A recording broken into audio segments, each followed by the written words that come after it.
Hi, everyone. So, welcome to the second session in our live mentorship sessions for the November 2026 examination as we walk you through some key issues that you must understand to put you in the position to pass the examination. On the stream today, we are going to be focusing on the scope of the syllabus, the examination, and most importantly, the key areas that you have to focus on to optimize your chances of passing the examination. We will get the opportunity to walk through some of the key topical issues in the various subjects to help you to have an understanding of how the examiner is going to be setting the questions and most importantly those key issues that you have to be mindful of as you prepare yourself to go into the examination. And I'm also going to be having the opportunity to answer your questions if there are any questions you have as we get ourselves excited into the exam. Now, remember that our registration is ongoing for the November 2026 examination with our live lectures coming up on the 10th of August 2026. And so you can register to start studying to put you in the position so that you can ultimately pass the examination. So let me bring up my screen quickly and then let's get excited into the discussion today. The first thing we want to look at is the scope of the examination. Then we will come into some of the subject areas, the key issues that we need to understand. Then we'll get excited into the way the examiner is going to be setting the questions and how we need to really go through each of the topical areas in whatever subjects that we are writing. Let me hear from you in the comment section. Let me know the subjects that you are writing. Then I can give you some strategies in respect of the areas to focus on and also how you can study to put yourself in the position so you can pass the examination. So if there are any questions, don't hesitate. Put it in the comment section or the chat for me, and I'll be excited to provide you with some answers. So the first thing is let's talk about the examination briefly. Then we can come in into the specific subjects and look at the key areas that we have to look at. As you may be aware already, the pass mark for the ICAG examination is 50%, right? 50%. Now, you got to be careful about this because just recently I was having a conversation with one of our students who got 49 in a paper that she wrote. 49%. So, yes, the pass mark is 50%, but that doesn't mean that, oh, you're going to just relax and then miraculously something is going to happen and then boom, you are going to just be able to get that 50% marks. No, you need to actually optimize yourself in such a way that you will study so much so that you can then go into the exam hall and get upward of the required marks so that you can pass the examination. Because although the pass mark is 50%, getting that 50% is actually expensive. But, pass rate 50% or pass mark 50%, then you are gone. The level one has four papers: financial reporting, corporate financial reporting, financial accounting, business management and information system, business law, and then introduction to management accounting. Currently, as at the time of recording this stream, we are having the ICA having the level one to be a CBE, that is the computer based examination. And really, it is just about recalling and some simple computation that students will be required to do. The level two has six papers there, written paper, and you are going to be applying and evaluating things based on the structuring of the question that the examiner is going to be setting. And then the level three also has four papers there, written and a case study, and you're going to be having a more advisory. You're going to be put into an advisory role in that level three area. But then let's come down briefly and look at the various things that we need to understand. So as we mentioned, the level one assessment is going to be a computer-based examination. And what are some of the things we need to look out for? It's going to be some objectives, multiple choice questions, fundamental principles identification, and basic accounting entry. So really nothing that big, just some basic issues that you need to understand. Level two and three will be a 3-hour written scenario examination. And here you are going to be having 5 compulsory questions at 20 marks each per question, giving us a total of 100%. And it's going to be a complex real world scenario where you're going to be exercising professional judgment to help provide, evaluate, advise, and then explain how various items must be dealt with or handled by the accountant. So that is what we must understand when we talk about the structure of the examination as we are going in. And so if you're in level 2 or level 3, yes, you're going to be having 3 hours. There is a 15 minutes reading time that is going to be available always, but it's a 3-hour paper, 15 minutes reading time. You're going to have 5 questions compulsory, and we're going to be getting into the questions specifically for each subject in a moment as we get excited into the discussion. Now, let's come to the subject and the relationship that exists between the subject and the key areas to focus on. First area that we need to look out for is financial reporting and corporate reporting. Now, the build-up of the ICA is actually like this. So you start with financial accounting in level 1, which many of you may be exempted from because you are coming in with a first degree in accounting. Then you come to level 2, and that is financial reporting in level 2. And then it takes you to the next level to corporate reporting in level 3.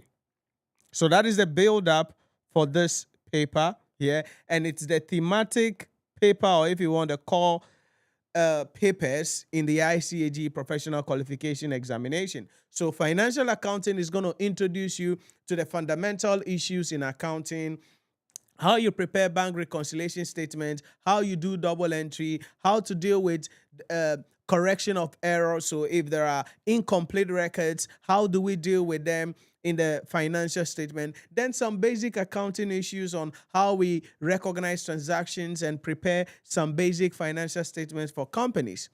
Then once you get the fundamentals right, we come to level 2, which is financial reporting.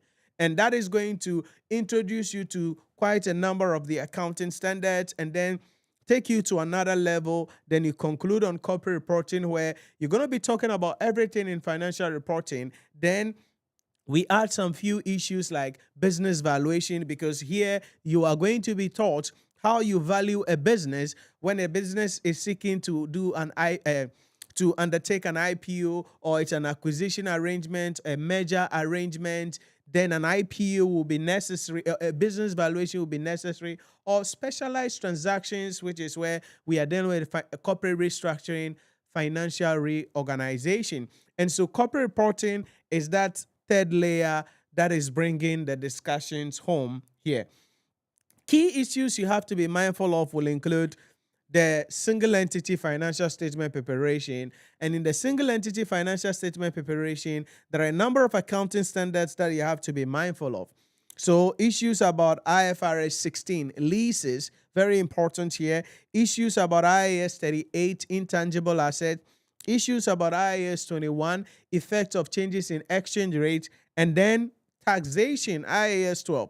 Now, there are other accounting standards though, but then these standards are crucial. Then we can talk about IFRS 15, which is revenue from contract with customers, because every company for profit organization exists and earns revenue. And so how do we recognize the revenue?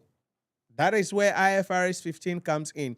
When can an entity recognize revenue? Is it when the contract is signed? Is it when the job has been done? Is it when the customer has paid us or made a deposit? Is it when we have issued a receipt to the customer? No. According to IFRS 15, revenue will be recognized when performance obligation is satisfied. In other words, we only recognize revenue when we have actually done what the customer wants us to do, and the customer is satisfied that what we are supposed to do, we have done it for them. That is when we recognize revenue. Okay, so what if the customer makes a deposit prior to the commencement or satisfaction of performance obligation? That will be a liability, like a loan to us, and so it will be a liability. But that deposit, we have to find out, is the customer making the deposit to secure the contract, or the customer is just making the deposit or early settlement because they don't want to pay a higher amount at some time in the future. So IFRS 15 revenue from contract with customers is a crucial accounting standard if you are in the financial reporting or corporate reporting examination, because it's going to take a center stage. Then certainly you're going to be looking at consolidated financial statements, because financial reporting and corporate reporting, question 1 in the exam hall will be on the consolidated financial statement. So when it comes to consolidated financial statement as well, there are a number of accounting standards that you have to be mindful of. Quite a number of accounting standards. So IFRS 3, very important, the business combination. IFRS 10, dealing with issues about consolidated financial statement. IAS 28, issues about investment in associate.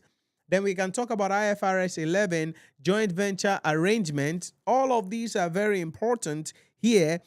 And then in addition to all the consolidated financial statement issues you have to learn in financial reporting, in the level 3, there are other issues that you have to be mindful of in consolidated financial statement, in corporate reporting, and that is going to be step acquisition, reorganization, or issues about capital reconstruction, also there in respect of that. Now, step acquisition is where the entity makes the acquisition in stages. So probably maybe year 1, the entity decides to acquire 40%. Okay, 40% will give them significant influence, so they may apply IAS 28, investment in associate. Then 2 years later, so in year 3, the entity decides to acquire an additional 20%. Okay, now cumulatively, the entity is going to have 60% ownership of the investee firm.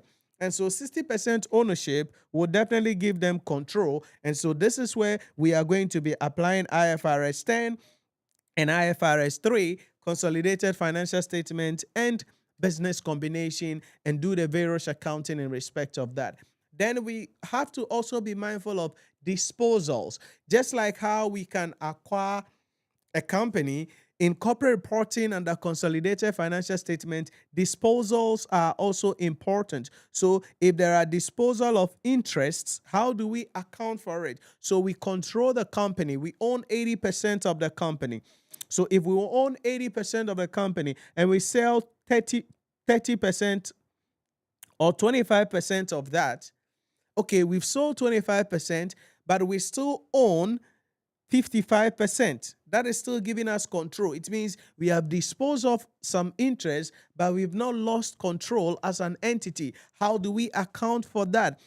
Number 2, we can sell and lose control. So 80%, then we sell maybe 45%. Okay, it means we retain 35%. That 35% could give us significant influence. So how do we account for that?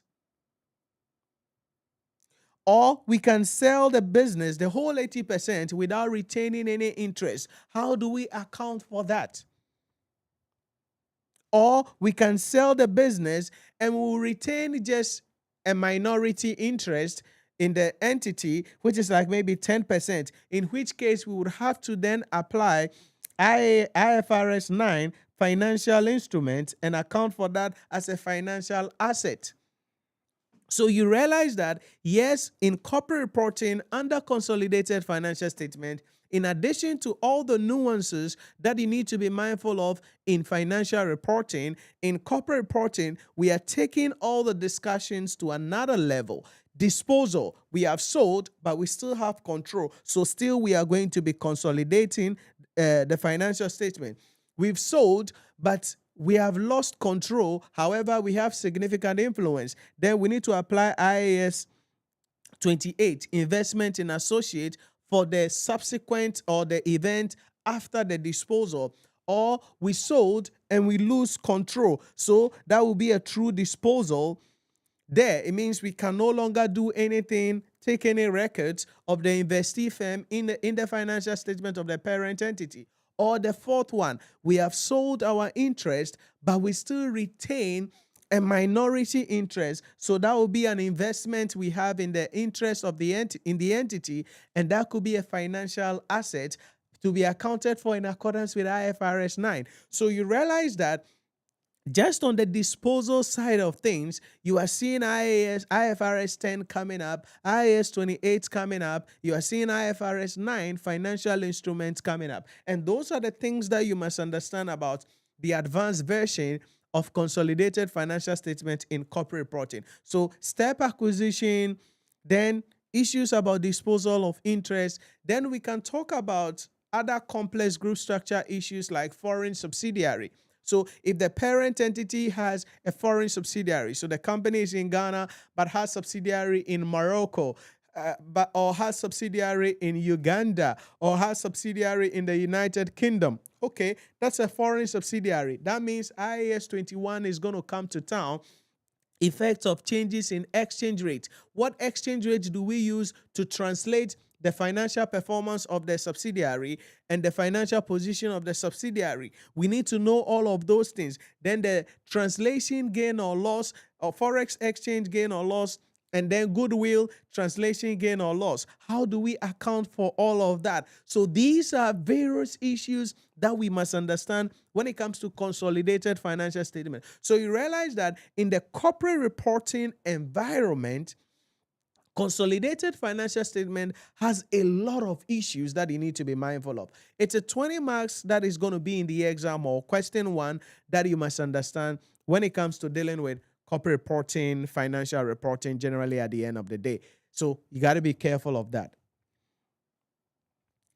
Then a few other issues like ESG, okay, environmental, social, and governance issues, because in this day and age, that has become crucial. So you have to be careful of integrated reporting, sustainability reporting, governance issues in financial reporting and corporate reporting. Now, remember, in financial reporting, question 5 is going to be theory issues. And as part of those theories, we may have questions from the conceptual framework, ethical issues, governance, sustainability-related issues, or some accounting standard issues. And so sustainability, governance, environmental issues, IT issues, all of that are crucial when it comes to financial reporting and corporate reporting. So these are the things that you must understand when it comes to financial reporting or corporate reporting. Now, the key thing here is the accounting standard. That's the main thing that you have to be mindful of when it comes to financial reporting or corporate reporting, the accounting standards. Any student that has a problem with financial reporting or corporate reporting, it's not because financial reporting or corporate reporting are difficult subjects, but it's because the person has problem with the accounting standards. And so this is where you have to build a knowledge base on the accounting standards. Yes, there are a lot of the accounting standards, but the accounting standards are intertwined. The accounting standards are connected with each other. And so you have to make sure that you have an understanding of the accounting standards. If not, you're going to fail the exam. And this is where our key summary videos, for instance, are useful, right? Because our key summary videos in our mobile application, the Nhyira Premium mobile application, which you can download on the Google Play Store or the Apple App Store, Nhyira Premium mobile application, you get access to the key summary videos explaining the key principles underlining each of the aspects of the various accounting standards.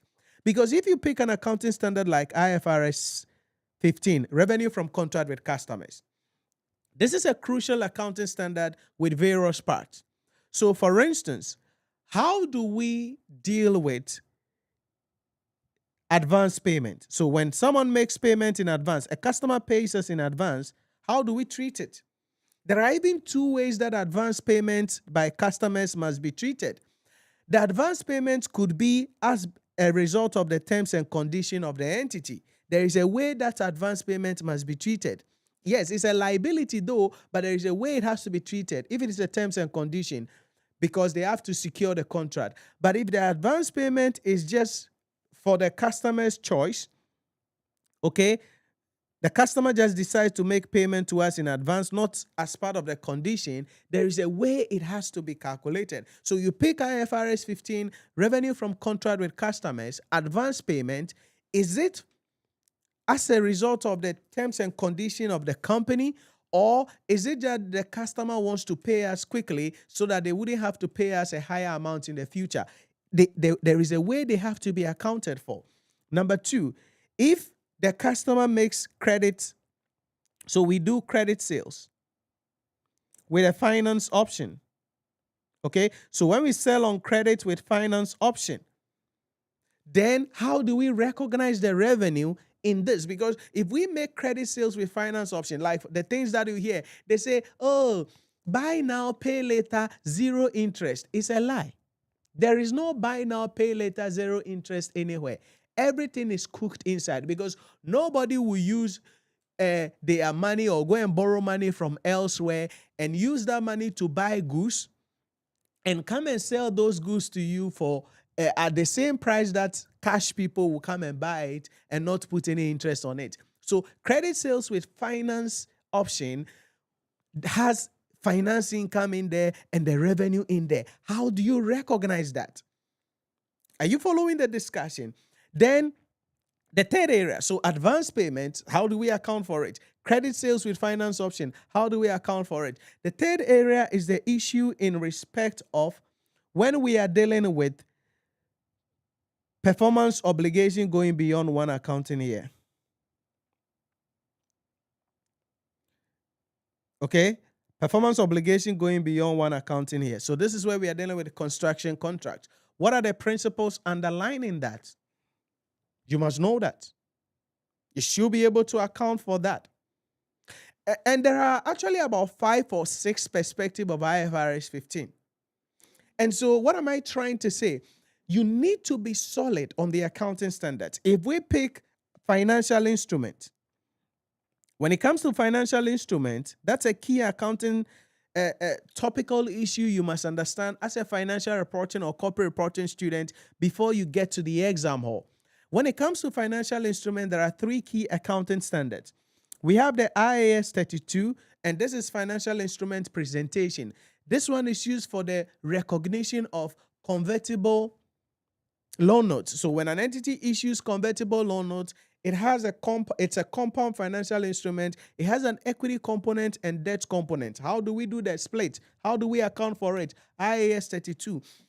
Or in IFRS 2, share-based payments, corporate reporting, when an entity acquires something but wants to pay it in shares, but the third party, either the employee or the supplier, has an option to take shares or take money equivalent to the share price at some time in the future, that is a compound financial instrument. IAS 32 comes to town. There is a way it has to be accounted for. Then we come to the traditional IFRS 9, that is financial instrument measurement and recognition. Then you come to IFRS 7, financial instrument disclosures. So you come to financial instrument also, there are nuances there in respect of how various items must be treated. Then you come to IFRS 16, leases, an interesting accounting standard. Broadly, we need to talk about the lessee accounting and then the lessor accounting. In the lessee accounting, there are 2 options available. The default approach, where the lease obligation is recognized, the asset is recognized, then on subsequent measurement, the asset is depreciated using the lower of the lease term or the economic useful life of the asset. Then the lease obligation is carried at amortized cost, with the interest implicit in the lease recognized as finance cost in the P&L account. That must be dealt with. Then the lease obligations must be splitted between current and non-current liability. Then we have the alternative method where the entity will apply the low value approach.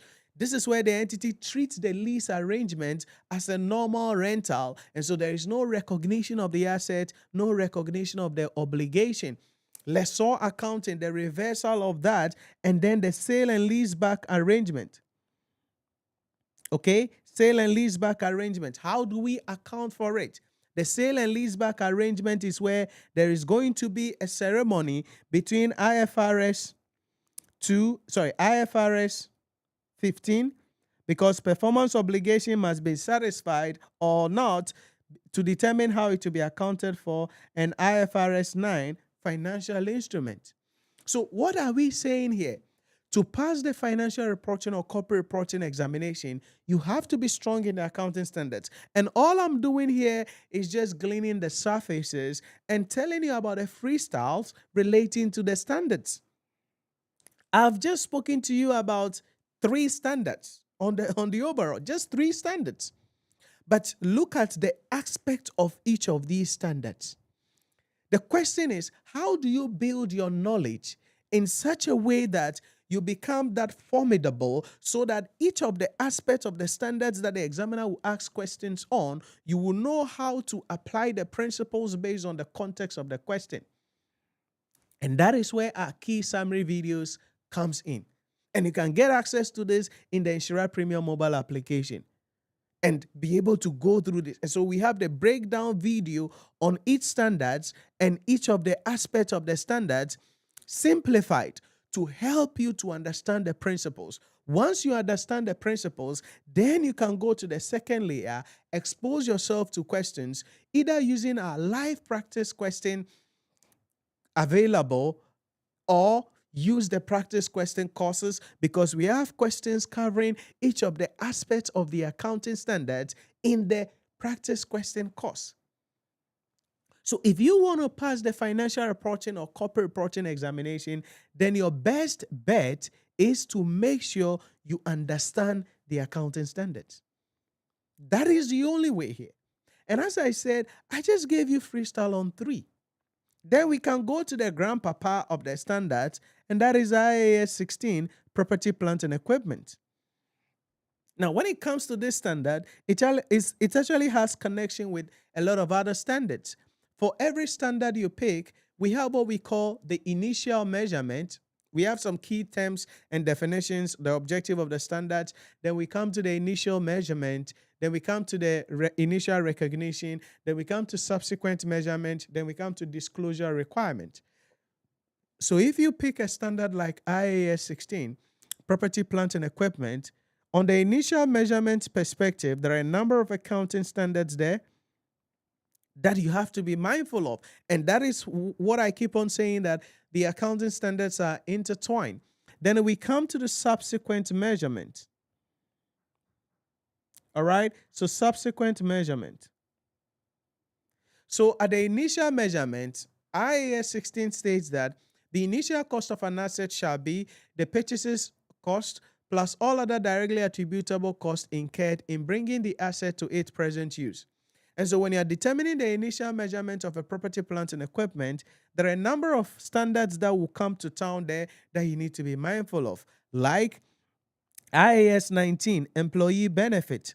If we are constructing a head office, the wages and salary we pay to the laborers will not form part of our traditional wages and salaries that will go to operating expenses in the statement of profit or loss. No, it will form part of the initial cost of the asset. IAS 19 coming to town. Then we can talk about IAS 23, borrowing cost. If it happens that we borrowed some money to acquire or manufacture a qualifying asset, then the interest component of the fund we borrowed relating to the period where there is active work ongoing on the project, that interest must be included in the initial cost of the asset. That is IAS 23. Then we come to IAS 19, that is provisions, contingent liabilities, contingent asset.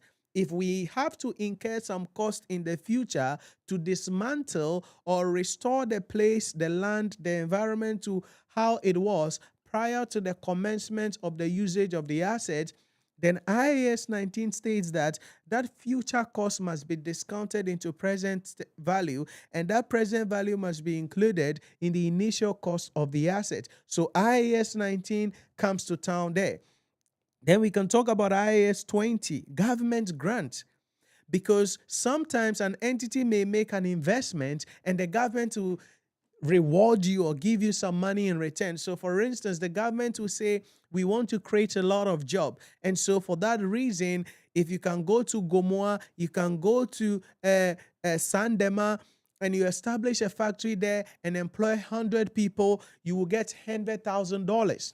Okay, so the initial cost of the factory shall be the cost that we incur, and sometimes the government grants that we are receiving can be used to reduce the initial cost of the grant. So the initial cost of the factory or the asset that we are acquiring, which is attracting the government grant. And that is IAS 20 government grant, an accounting standard forming part of the initial recognition of the asset. So IAS 19, IAS 23, IAS 37, provisions is 37, and then IAS 20 government grant. Now there are other accounting standards, but just doing a freestyle, because today we are just doing freestyle and giving you an idea about how the syllabus and the exam is. After that initial measurement, we now go to subsequent measurement. On the subsequent measurement of property, plant, and equipment, a number of things will be happening that you need to be mindful of. There could be an impairment testing. So IAS 36 will come to town. Impairment of assets. An asset is said to have suffered an impairment if the carrying amount, the value at which the entity is carrying the asset in their book, exceeds the recoverable amount. The recoverable amount simply refers to the higher of the value in use and the fair value less cost to sell. So that is the impairment. It could come to town. Then we can talk about deferred tax issues, IAS 12, because on subsequent measurement, assets may be revalued. In accordance with IAS 16, an asset must not be carried below its recoverable, above its recoverable amount. And also, an entity must at least revalue assets once a year. So the entity may revalue assets. If assets are revalued, there is going to be a deferred tax implication. How do we account for that? IAS 12. Then we can talk about transfers. On subsequent measurement, they may be transfers. So we can transfer an asset that we are using for the day-to-day running of the organization into an asset that we will rent out under an operating lease. It means we are no longer using it. And that is from IAS 16 to IAS 40. So we are moving from owner-occupied non-current asset to a non-owner-occupied non-current asset. IAS 40, transfer. Or the entity decides that, they're not going to use the asset again, but they want to now sell the asset. So now we are moving from IAS 16, property, plant, and equipment, to IFRS 5, non-current asset held for sale and discontinued operation. We have to understand the principles underlining how these must be accounted for. Then there could be another area where we move from IAS 16 into exchange. So the entity may use a property, plant, and equipment and exchange that for a land, or exchange that for another asset, or exchange that for a share in another company. How do we account for that transaction? All those things are under the concept of transfers, and that is going to be coming in the subsequent measurement of the assets. Then certainly you are going to be talking about, as I mentioned earlier, revaluation of assets. How do you deal with the revaluation of assets in the books of the entity? And so you check and you realize that, okay, by virtue of the fact that we are looking at IAS 16, property, plant, and equipment, these other standards have something to do with IAS 16.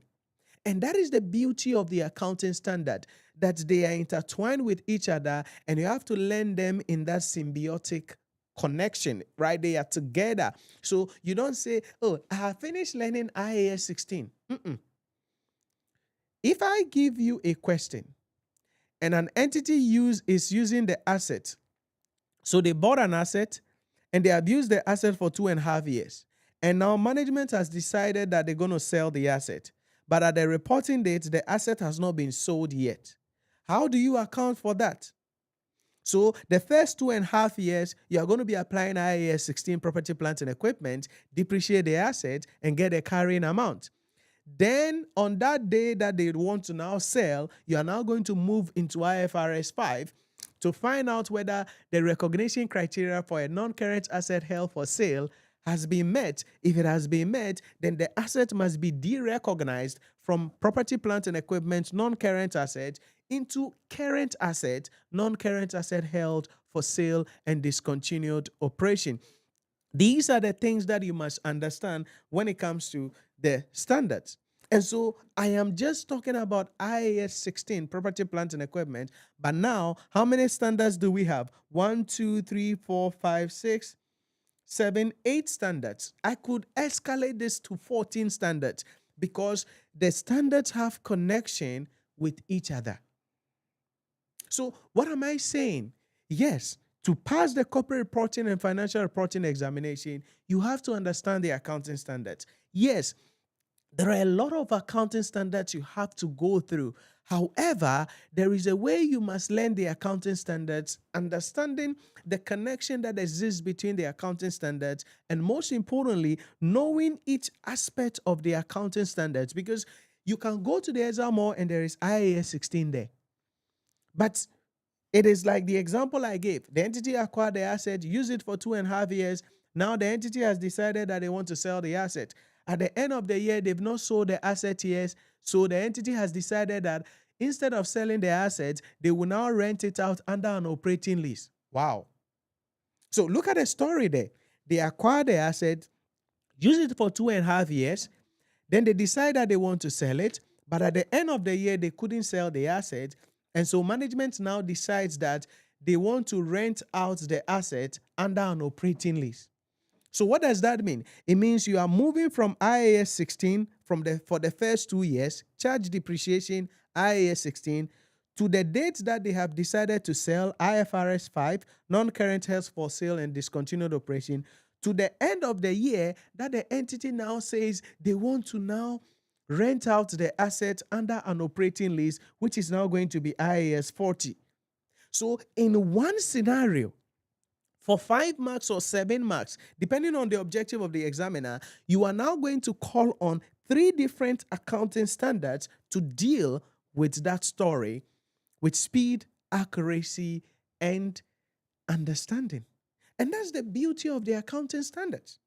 So it is not that the corporate reporting examination is difficult or the financial reporting examination is difficult. The issue is that if you are not formidable, you don't have a deeper understanding of the accounting standards, then you are going to be in a deep trouble. And that is why I said get access to the Nhyira Premium mobile application on the Google Play Store or the Apple App Store. In the mobile application, we have key summary videos available for these accounting standards, touching on the various aspects of the standards. Various aspects of the standards.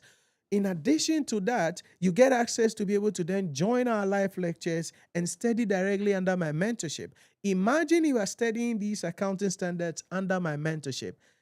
It's going to be very interesting because the accounting standards are not difficult.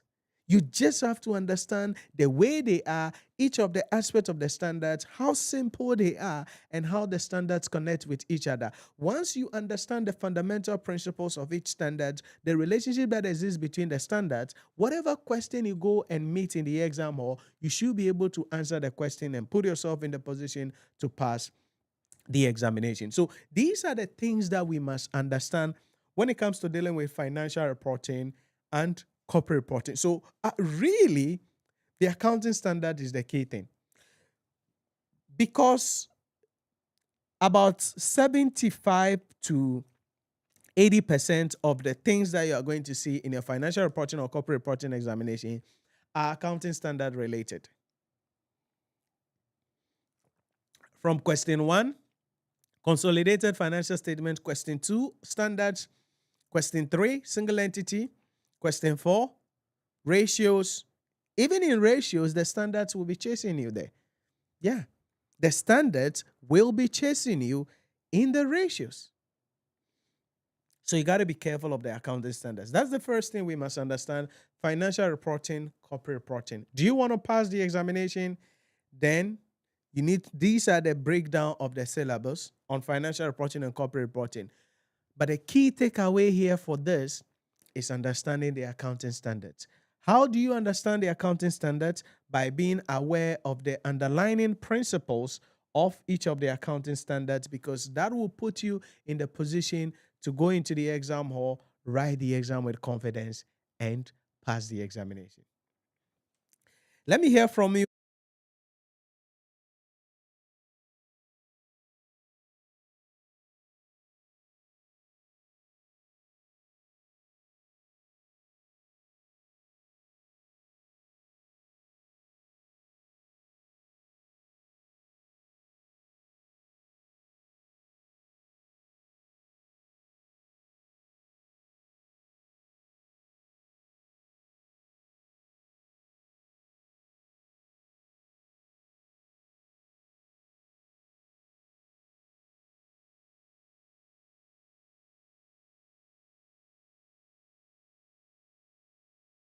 Students as possible. The second area we want to look at is public sector accounting and finance. This is a key subject in level 2 that will go along when it comes to the subject combination, which we discussed yesterday in the previous session in respect of the combination. So public sector accounting and finance will go with financial reporting. And so we've spoken about the financial reporting issues. When it comes to public sector accounting and finance, what are the issues that we need to be mindful of? Generally, the pass rate of public sector accounting and finance has been hovering between 20% to 34%. That's the pass rate for public sector accounting and finance. Hovering between 20% and 34%. Now that's very low, right? Very low. What does that mean? It means, just like how I illustrated in the previous session, it means if 1,000 students sit for the public sector accounting examination by extrapolation, right, about 700 students are going to fail the exam. Only 300 students will pass the public sector accounting and finance examination. That has been the history. So 20%, 34%, that is it. But the question you ask yourself then is, okay, how do you position yourself to pass the public sector examination?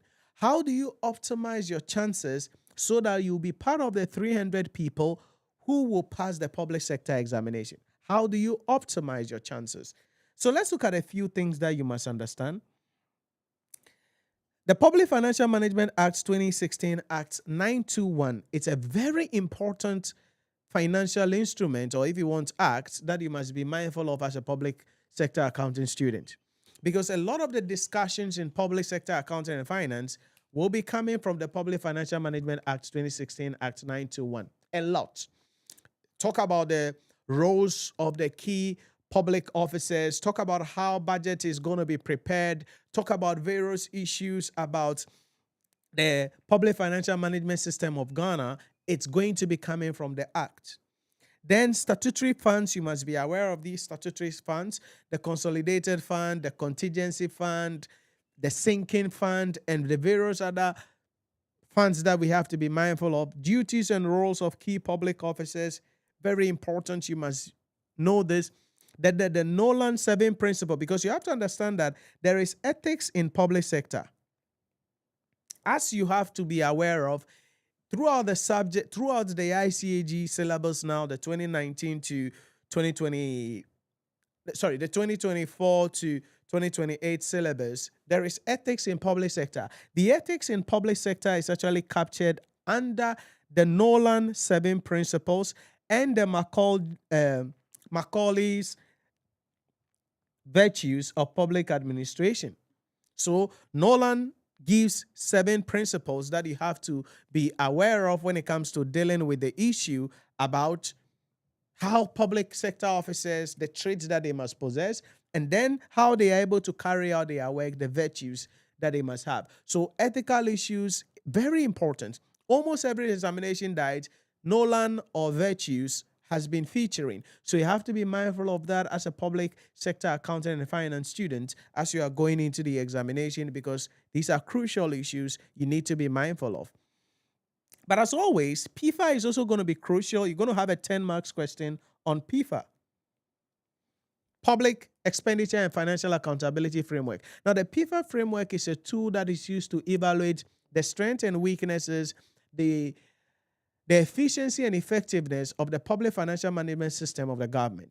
Now, you want to see the public financial management system simply as the mechanism put in place by government to raise money and spend the money. That's all, technically. So, for instance, you take this administration, right?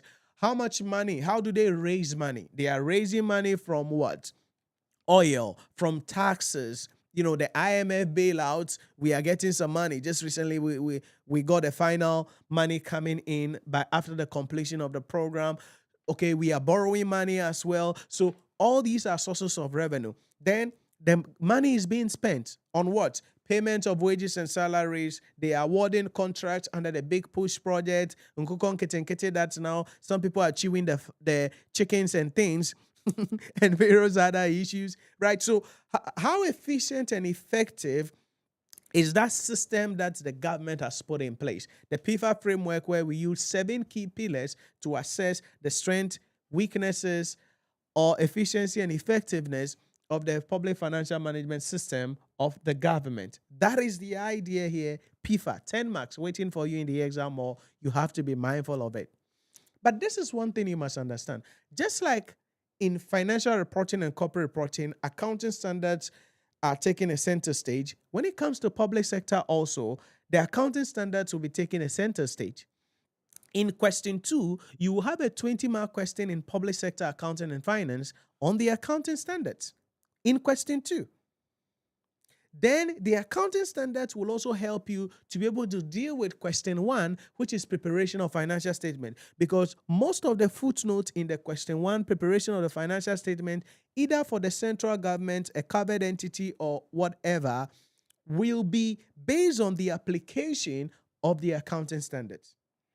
And just like how I mentioned in the previous session, if you remember, I told you that in the public sector, the accounting standards are just like the things that you are going to be seeing in the private sector. So you take IPSAS 16, it is equivalent to IAS 40, investment property. You take IAS 17, it is equivalent to IAS 16, property, plant, and equipment. You take IPSAS 5, it is equivalent to IAS 23, borrowing cost. You take IPSAS 4, it is equivalent to IAS 21, effect of changes in exchange rate. You take IPSAS 14, it is equivalent to IAS 10, events after the reporting period. You take IPSAS 19, it is equivalent to IAS 37, provisions, contingent liabilities, contingent assets. You take IPSAS 12, it is equivalent to IAS 2, inventories. So that is why we always recommend that if you are in level 2 and you're doing public sector accounting and finance, it has to go with financial reporting. Why? Because that way it makes the standards much easier, because you will learn it in both subjects and it will be more crystallized, and you will be able to understand it pretty easily at the end of the day. Now, there are a number of accounting standards that you have to be mindful of here in the public sector class. IPSAS 1, certainly presentation of financial statements. Then you come to IPSAS 2, which is going to be cash flow statement. Yes, there is cash flow statement in the public sector. The examiner has brought this in several examination diets and could ask you again as you are going into the examination. Then we have IPSAS 47, which is revenue. That came last semester, question 2. In the July 2026 examination, 50 marks question came on IPSAS 47. Okay, IPSAS 47, that's revenue. A very crucial accounting standard. Now, this is actually a standard that is now, just like how in the private sector. You see, in the private sector, we have IFRS 15, right? Revenue from contract with customers, which is combining IAS 18 revenue, the old accounting standard, with IAS 11 construction contract. So these two were combined into IFRS 15 to give us a true way of revenue recognition and treatment in the financial statement of an entity. In the public sector also, these 3 standards, that is IPSAS 19, IPSAS 9, revenue from exchange transaction, IPSAS 23, revenue from non-exchange transaction, and then IPSAS 11, construction contract, are no longer in existence. Okay? They are no longer here. So the three have now been merged into IPSAS 47. So last semester, July 2026 examination, question 2, for 15 marks, the examiner brought a question on IPSAS 47, and it was under construction contract, where performance obligation goes beyond one accounting year. So as a public sector accounting and finance student, this is one of the key IPSAS that you need to understand. Again, the beauty of all of these standards, just like what I mentioned in the private sector environment, is understanding the relationship that exists between the standards and understanding the principles underlying each of the standards.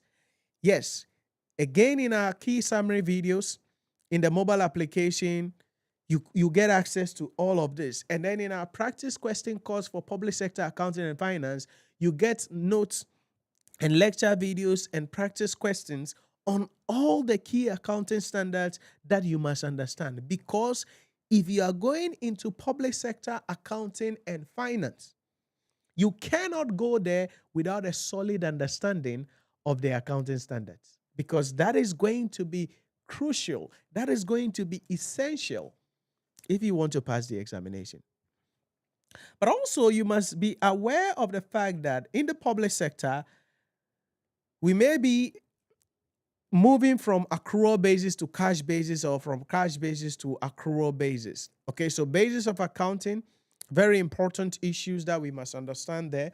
So in the cash basis of accounting, here, transactions are going to be recorded when there is cash. So revenue or income will be recognized when money is received.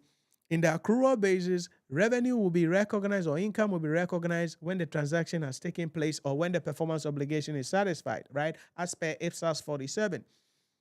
Expenditures will be recognized under the cash basis when cash has actually been paid. But in the accrual basis, we recognize the expenditure once we have enjoyed the benefits, the transaction has taken place, then we recognize the expenditure. So the examiner, when we are preparing the cash flow statement, which is IPSAS 2, you are going to be applying the cash basis of accounting. But usually when we are preparing the other financial statements, like the statement of financial performance, statement of financial position, we will be required to use the accrual basis of accounting for the most part, based on the chart of account of government in Ghana. So these are the things that you must understand when we talk about the accounting standards, the international public sector accounting standards that you have to be mindful of when it comes to public sector accounting and finance. But here's the play. In public sector also, there is evaluation of financial statement. That's 20 marks waiting for us in the exam hall. Now, there are 3 models or framework or approaches that we use in evaluating the financial statement of entities. So for 20 marks, the examiner can ask you to do either common size analysis, where you prepare common size statement and analyze, or do ratio analysis, okay, with some of the knowledge that you have in financial reporting, or what we call budget variance analysis, where you prepare statement of budget performance to compare the budget with the actual, then you identify the variances, then you use that to evaluate the performance of the organization. For your information, under this new syllabus, all 3 have been asked over and over again by the examiner, although the examiner's playground has been the ratio. But all 3 have been asked by the examiner. So as you are going into the next examination diet, one of these guys will be there for 20 marks. Which one will be there? I don't know. You must understand the principles underlying each of these accounting standards so you can put yourself in the position to pass the examination. So that is another key area in public sector accounting and finance that you have to be mindful of. So what are we saying in public sector? We are saying that the Public Financial Management Act 2016 Act 921 is an important act you must understand as a public sector student. Knowing about the various funds of Ghana, very important. The ethical issues in public sector, which is the Nolan 7 principles and virtues in public administration. You must know these because They will be featuring in question 5, either the Nolan or Virtue. One of them will be there 99.9% of the time for between 5 to 7 marks that the examiner will ask you. You need to be mindful of. Then you come to the standards, the International Public Sector Accounting Standards. There will be a dedicated 20-mark question in question 2 that you have to be mindful of when it comes to the standards. And then you will also need the standards to be able to excel in the question 1 area when it comes to preparation of financial statement. Then certainly evaluation of financial statement. These 3 areas, one of them will be there for between 15 to 20 marks that you'll be asked by the examiner to deal with, and you have to be mindful of that. So these are the various things that we must understand when it comes to dealing with public sector accounting and finance. Again, if there are any questions, you have a follow-up question, or you want to seek clarity on something that you mix, you can put it in the comment section or the chat for me, and I'll be bringing your questions up and then providing you with some answers in respect of that. Now, remember everything that I'm saying. You can get the details of all of these, breakdown of all the standards as I've mentioned, in our key summary video available in the Nhyira Premium mobile application. So you can go to the Google Play Store, the Google Play Store, the Apple App Store, and download the Nhyira Premium mobile application, and then get access to the key summary videos on these accounting standards, breaking down the principles to help you to put yourself in the position to go into the exam or and pass the examination. I'm seeing some questions coming up. Let's see, or some comments. Let's see if I can look at them briefly, then we can go.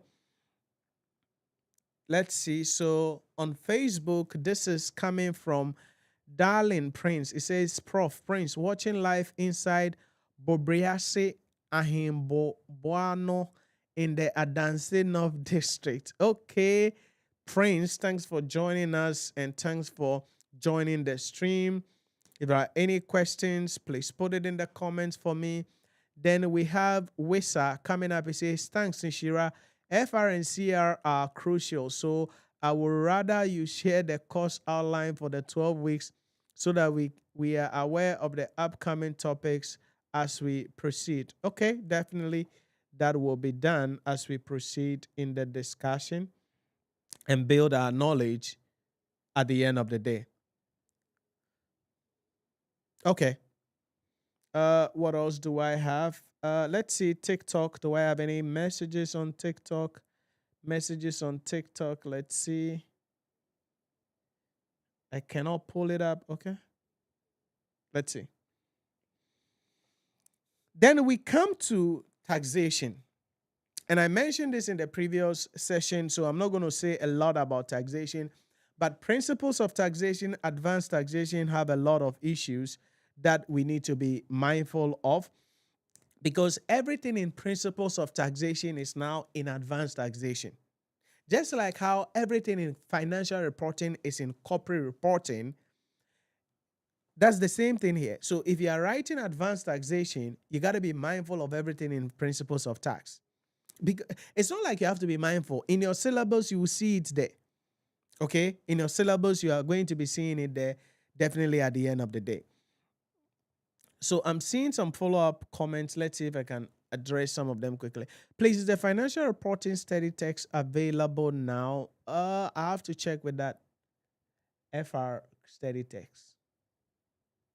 Who is this? Francis Ellison. Oh, Francis, I think you have enrolled in financial reporting, right? You'll be notified at, I'm told that it's not in yet, but it should be in before we start our lecture. So you'll definitely be notified to get it. Okay, Francis?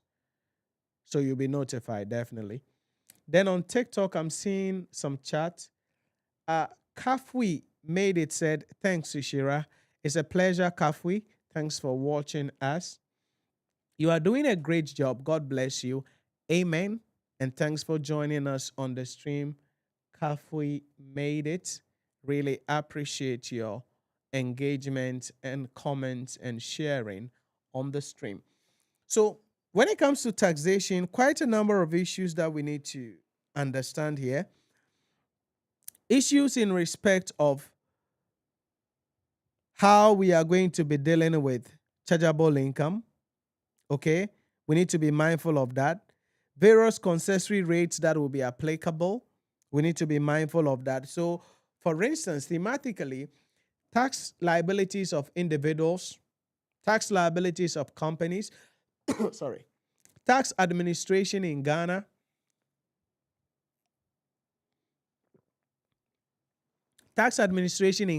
we have to be mindful of that, right? Then for advanced taxation students, as I said, some specialized issues like taxation of mining companies, companies operating in petroleum sector, then issues about free zone enterprises, then other specialized entities, issues about capital allowance, gift tax, capital gain tax. All of these issues are central when it comes to taxation. And taxation is very easy. All right. Personally, it's one of the subjects that I love, right? Because I mean, it's simple, it's sweet, it's straight to the point, but it's rule based. In other words, if you just like how the standards, if you miss the standards, then you are going to be au revoir mon ami. In advanced taxation, principles of taxation, if you miss the rule, then you're going to be in trouble. So, for instance, if we are talking about something like capital allowance, right? When an entity buys capital assets or invests in capital assets, their depreciation is not allowable for tax purposes. So when the tax authority comes, Ghana Revenue Authority comes to your business, they're not going to look at your depreciation. They're going to re-prepare. So we're going to be moving from what we call the accounting profit into what we call the taxable profit. Okay? So we're going to take the accounting profit and reverse a lot of things. So there are certain things that you have accounted for in your books, but the tax authority will disallow it. Something like depreciation. In tax, we don't know depreciation. Something like impairment. In tax, impairment may not be recognized unless otherwise under special circumstances. And so in place of depreciation, the tax authority will give you capital allowance. But when it comes to capital allowance, we have to ask ourselves, are we dealing with traditional companies or we are dealing with companies operating in the petroleum and mining sector? If we are dealing with traditional companies, that is companies outside petroleum and mining sector, then we have to go with the pooling system from pool 1 to pool 5. Assets in pool 1 to pool 3 have the same characteristics. Assets in pool 4 and pool 5 have the same characteristics. So you must understand the principles underlining. If we come to capital allowance in companies in the extraction industry, it's a different rule. We must understand that. And so if you miss the principles underlining how capital allowance must be calculated, allocated, and various things, then you're going to be au revoir, mon ami. That's the beauty of taxation. You can go easily off the hook and be au revoir, mon ami. Very, very easily. Very, very easily. And that is something that you have to understand when it comes to dealing with taxation as well. So everything in principles of taxation is applicable in advanced taxation, and you have to be mindful of these when it comes to dealing with these issues at the end of the day. Then we come to strategic case study generally. Quite an interesting paper. This is level 3. I'm going to be coming back to strategic case study in a specialized session for the strategic case study students, but you have to understand the various things underlining the case study. Again, each of these subjects that I've spoken about, we have the summary videos available for each of the topical areas to help you to appreciate them in the Nhyira Premium mobile application, right? So make sure that you get access to these videos to help you to really have the breakdown. So I'm going to come back to strategic case study, and then we're going to talk about that later on as we build our knowledge up and move forward with our discussions here. But let's bring the discussion home, why students fail the examination. So we've spoken about the syllabus, we've spoken about the examination, we have seen the various thematic areas and topics that we have to understand under some of the subject issues or some of the subjects, right? But why do people fail the exam? For instance, in public sector, I told you a moment ago that the pass rate is between 20% and 34%. That's the national average. 20% and 34% for public sector. Financial reporting is not far from 30%. Corporate reporting not far from 30%. All right, so it's hovering around that 30%. Some examination that you will see 40% on the overall. The question is, why is it that many students fail the exam? We spoke about this a little bit in the previous session that was yesterday, but I want to draw your attention to some few issues here that you must understand. The first thing has to do with the verb misinterpretation. That is, people not understanding the context of the question in respect of the kind of verb that the examiner used. Now, I'm going to come back to this. We did a video about the verbs some years ago, but I'm going to come back to this to really deal with it later on. For instance, evaluate and describe. What do you do? If the question says state and explain, what does it mean? If the question says list, what does it mean? So if they say describe the Nolan 7 principles, and you just list it down, you've not done anything. It means you're going to lose about 80% of the marks. Because the question didn't say list the Nolan principle. The question said describe the Nolan principles. Explain the Nolan principles. So that is one of the areas where students lose marks. Misinterpreting the active verbs that the examiner is using. So as you are studying, you need to understand what are the common verbs the examiner is using and what are the meaning or what do they represent. So if the question says describe, demonstrate, explain, state, list, what am I looking at? What's the scope of the write-up?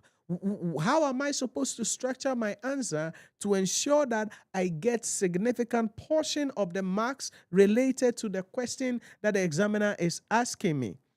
How do I do that? So that's the first thing. So don't just be learning, Charlie, hey, I'm learning FRO. Hey, I'm learning FRO. Know the verbs. Don't just be learning, I'm learning CRO. I'm learning CRO. Know the verbs. Know the verbs. And I'm going to come back to this in another session where we talk about the examination verbs and what the examiner expects you to do. And we will use practical questions to walk through some of these things to help you to understand the structure of the syllabus and put you in the position to pass the examination. The second thing is topic cherry picking. This is the dangerous area. Topic cherry picking. Because, sometimes people feel that, oh, Charlie, the pass rate is 50%, right? All right, so if the pass rate is 50%, I'm doing PSAF. Charlie, PSAF there, and no any PFAO. Charlie, and no any budget. Charlie, and no any preparation of financial statement.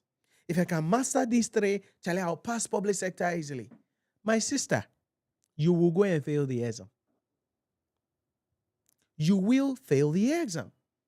Because just trying to master PFA, budgeting, and preparation of financial statements alone, because you are busy and you have a lot on your plate, will not help you to pass the examination. If anything, you will fail the exam woefully. And that is where sometimes, unfortunately, people go to the exam hall and sometimes people get 10. People get 7. People get 15. People get 20. You ask yourself, how do you go to the exam and get 10? And get 7? How? Because students are cherry picking. I don't have a lot of time available. I'm busy. And we've spoken about all these yesterday, right? That you need to create time. Make time available. Please cover upward of 95% of the syllabus. That's why I've discussed the scope of the syllabus and the key areas of focus in the syllabus with you on the various subjects. Your goal is by the time we get to the 5th of November, where the exam is going to commence, you have done upward of 90% of the syllabus. Don't say, I'm writing FR. Charlie, FR, they are no any console. FRDA no any console. So, Charlie, let's master consolidated financial statement, okay? And then let's master single entity financial statement. Let's master ratio analysis, Charlie. That's all. The thing is 50 marks. Console will give me 20, okay? Single entity is 20. Evaluation of financial statement is 20. That's 60%. I can pass the exam there. My brother, I can guarantee you, you will fail the exam beautifully. You will feel miserable of yourself if you cherry pick. Because everything in the syllabus, upward of 95%, you must know it. And that is why there is no last minute show. You can't wait and say, I'm going to attend intervention class by Owu Nkwankwa. I'm going to attend intervention class by Eja Nancy. I'm going to attend intervention class by Crocodile. No. You will fail the exam because intervention class cannot compress syllabus. Something that 12 weeks, 3 hours per session, we are not able to 100% finish the syllabus. You think a 6-hour class will help you to finish the syllabus? What are you drinking? Give me some to drink because, I don't know, it's superfluous. So don't cherry pick. If you want to pass the exam, you have to pay the price. You have to work hard to make sure you put yourself in the position to go into the exam hall well prepared and pass the examination. 3 is formatting, right? The way you write issues in the exam hall, very important. Okay, the presentation of items in the exam hall. There are times that the examiner had complained in various subjects that even the format of the financial statement, people have problem with it. So, yes, you are doing the single entity. The single entity that you said you will master, no. That single entity that you promised yourself that you're going to master, no. Now that single entity question has come and you are missing things. Things that are supposed to be in profit or loss, you are putting them in OCI. Things that are supposed to be in OCI, you are putting them in profit or loss. Things that are supposed to be under non-current assets, you are putting them in current assets. Things that are supposed to be under equity, you are putting them under non-current liability. All of those things, you are wrong. Because if something is supposed to go to OCI and you put it into the P&L, au revoir mon ami for you. Because you are wrong. Are you getting it? You are wrong. And so what do? You make sure that as you are learning, you have an understanding of the various ways the expectation is. And as I mentioned in the previous session, you can learn all of these things if you attend lectures. And you are studying in an environment where you are held accountable and you are assisted and properly guided in that manner. Then the last thing is time management. The examiner has said this over and over again. In public sector, in financial reporting and corporate reporting, for instance, students spend more than 60 minutes in the question 1. And that is why I tell my students this over and over again. I said, hey, listen, I don't care how smart you think you are as a financial reporting student, corporate reporting student, public sector accounting and finance student, and management accounting student. Stay away from question 1 at the beginning of the exam. Because the question 1 in MA, in PSA, in FR, in corporate reporting will require time because of the structuring of the question. In financial reporting and corporate reporting, we are talking about consolidated financial statement. In public sector accounting and finance, we are talking about preparation of financial statement. In management accounting, we are talking about the performance measurement.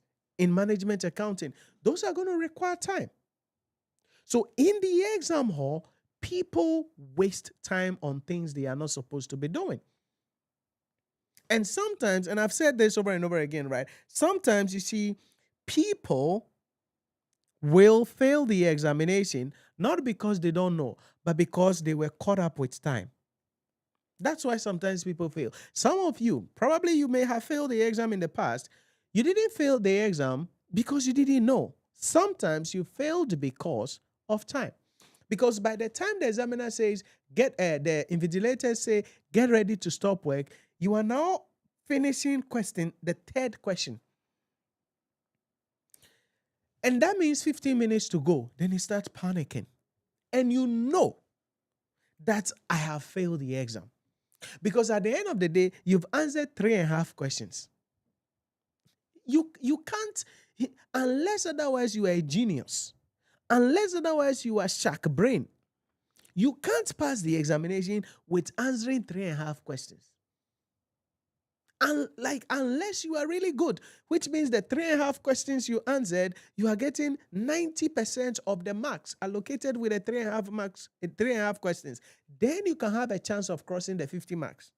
If not, you're going to be hovering around 37. You're going to be hovering around 25. You're going to be around 41. So time management. Now, how do you work this out? You see, you don't wait to get to the exam hall to start working with speed and accuracy. That is what a lot of you do. You wait. It is in the exam hall. Bako, you are trying to work with speed and accuracy. Bako, no. That is why we said you got to spread your study over the next 12 weeks. By 5th of November, where the exam is going to start, by then, you have built your base. So you have to be studying. So you watch the key summary videos, get the summary principles. Then you go to the practice question courses, and then you solve the questions. So when you're solving the questions, you put time by it. Every 1 mark question is 1.8 minutes. Okay, so if a certain question is 6 marks, 1.8 times 6. If a certain question is 8 marks, 1.8 times 8. If a question is 10 marks, 1.8 times 10. So you challenge yourself when you are studying to move with speed and accuracy. 99.9% of students start practicing or try to go with speed and accuracy when they are in the exam hall. That is the wrong time. Because in the exam hall, if you try to invent something, you are going to fail the exam 99.9% of the time. So to help us work with time and optimize our chances of attempting almost all the 5 questions in the exam hall to give us the opportunity to pass the exam, throughout the 12 weeks as you are studying, you need to be working on your speed and accuracy. That's where you solve questions on your own. That's where you participate in assignment. That's where you participate in project work. That is where you're going to be involved in the mentorship program. Don't just be walking around and say, yeah, I am busy. Yeah, I am Magajia. Yeah, I drive Rolls Royce, so nobody can tell me anything. You will go and fail the examination with your Rolls Royce. Yeah, you will fail because your ego is not your amigo. ICA doesn't care about who the heck you are or the car you drive. It's about, this is the question from the syllabus. This is the marking scheme. What did you write? And that is what I said in the previous session, right? You got to be humble and go through the program because you are a student. Go through the program, study in the manner that you are required to study, involve yourself in exercise, in performance evaluation test, in assignment, in project work. Because as you are doing all of those things, you are reinforcing, you are crystallizing things, you are working with your speed and accuracy.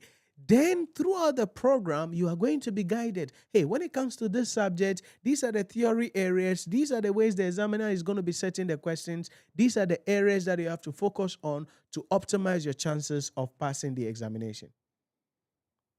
So on the overall, these are some of the issues that you have to understand as to why the overall national pass rate of the ICA examination is always hovering around 20-30%.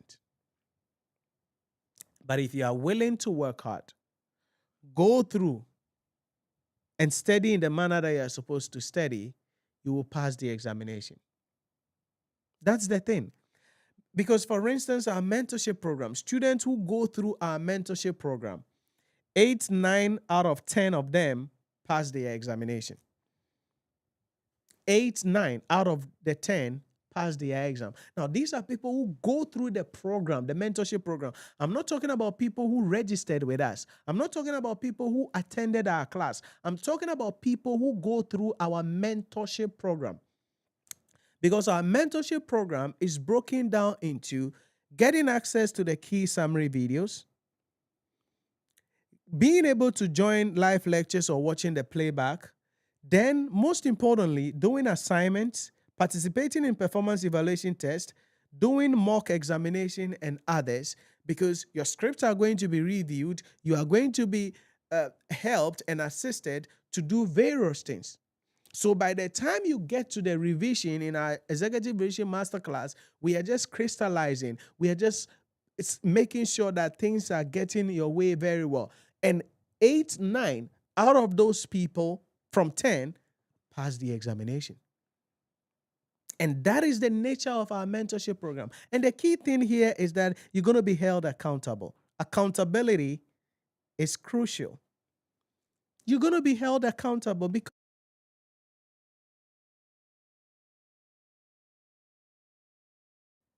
because that's how you can pass the examination. Because your ego is not your amigo. So, do you want to pass the examination? Do you want to pass? Yes, right? You don't want to write the exam 2 times. You don't want to write 3. You don't want to repeat the paper over and over again. It's frustrating. It's disgraceful. It's demeaning. It affects your self-confidence. And sometimes you feel like giving up. If you don't want to have those feelings, then follow what we have mentioned. Do what we have asked you to do. Break everything down through the 12 weeks. Every week, have time for yourself, at least 3 out of the 7 days in every week, where you will sit down on your own by yourself and do something. Learn, solve questions every week, 3 out of the 7 days. Don't wait 2 weeks and take leave, cause financial loss to the state or your company, and go and fail the exam on top of it. Don't do that. Put yourself in the position, follow the guiding principles, and be guided better so you can go into the exam hall, write the exam with confidence, and pass the examination. So these are some of the things quickly that we want to discuss with you in this episode of our discussion live mentorship session as we get ourselves prepared and getting ourselves into the groove for the November 2026 examination. Remember, our enrollment is ongoing and you can register to start studying, getting access to our key summary videos, getting access to our previous videos, learning under my mentorship as we hold your hand and provide you with the blueprint that you need to pass the examination. Our live lectures will be commencing on the 10th of August 2026. That's where our live lectures will be starting. But certainly you can register now. Some people have registered and they are already studying, and you can start studying. That gives you the opportunity to have some advantage, cover some things ahead of the live lectures, and put you in the position so you can go into the exam hall, write the exam with confidence, and most importantly, pass the examination. So that's it about that. Any other questions for me? Any other questions for me? Let's see. Do I have any questions coming up here?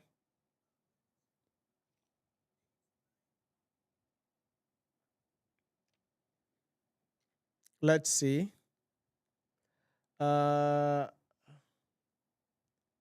TikTok. Okay, we're good. How about here? Okay. All right. So that's it about that. And we're going to wrap up around here today. And God willing, we're going to be coming your way next week as well as we continue with our discussion. So make sure you stay connected and subscribe to the channel if you have not subscribed yet. Follow, like, and stay connected so that if we go live or share anything, any videos, you'll be the first person to be notified so that you can join and be assisted so you can pass the examination. Remember to attend lectures. Please don't do this on your own. Okay? It won't cost you any much. The money you are sacrificing to not attend lectures, if you invest that money, you can make your life much easier, much better to put you in the position to pass the examination. So make the sacrifice, attend lectures, get the books you need to get, and most importantly, make time for yourself to sit down and study. Don't let the money sit in the bank whilst you struggle to become successful. The purpose of money is to buy you freedom so you can achieve greater success in record time. The purpose of money is to invest it in such a manner that it gives you leverage so that something that took somebody 5 years to do, you can do it in 1 year. Something that took somebody 10 years to do, you can do it in 2 years. Why? Because you have leverage and you know how to use money as a tool to take your life to the next level. Yeah, I say this all the time. The most beautiful story is the story that says, oh, within 1 year, 6 months, or within 1 year, I was able to become a chartered accountant. That is the nicer story. That is a much beautiful story. And it is possible. People have done it. Why can't you do it?